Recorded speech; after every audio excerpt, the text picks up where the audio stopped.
we're focusing on as we maybe confront a recession as a country is on small business rates. Now at the moment, around 2,300 companies in Thurrock we think probably qualify for relief under the Small Business Rate Relief Scheme, but only about 25% of them up to September are actually claiming rate relief. That's up by about 15% since April, so people are getting the message.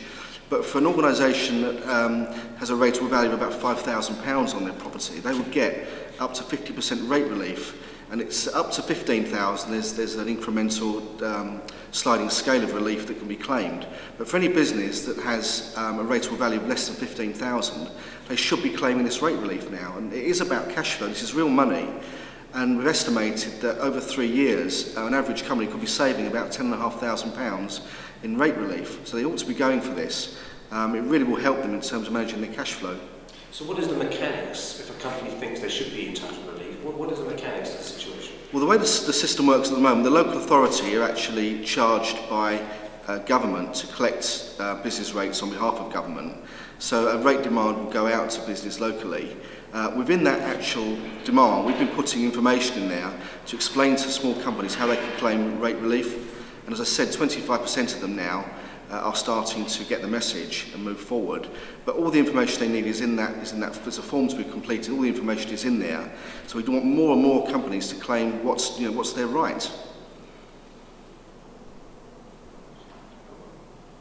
And to what extent are you concerned about the recession, or do you think Thurrock is maybe in a unique situation?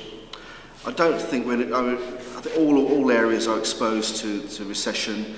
I think it is a big concern for everybody. As a local authority, we are concerned. We want to make sure we support our local employers and preserve jobs here. What we are doing moving forward is really trying to focus our own policy work on areas where we see real opportunity for the future that will create jobs. And that's around transport and logistics. We have a new Academy of Logistics that's being planned as part of the Dubai Ports investment, and that will actually give people the ability to be trained up to the top levels in those sort of areas. We'll be being able to be equipped and skilled to compete on a global marketplace. That's one area. We're also pushing very hard for a retail and leisure expansion at Lakeside.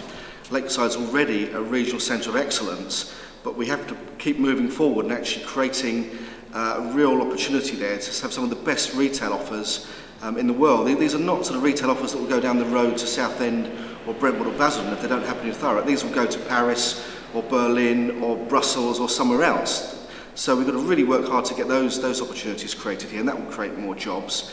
Another area is the public sector, big employer already locally. Obviously the hospitals, primary care, the council employs about 3,000 people locally.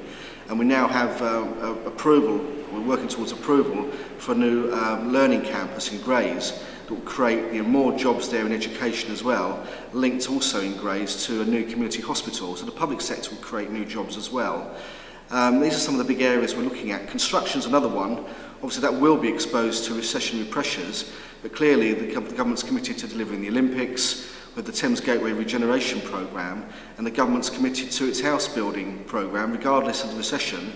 We're short of housing in this country. So all these areas are creating job opportunities, and in Thurrock we want to make sure that we're really well positioned to make sure that we get those job opportunities here. So yeah, concerned about the recession, but working doubly hard to make sure that we actually create new opportunity here in Thurrock for our businesses to thrive, employees to thrive, and people to thrive here in Thurrock.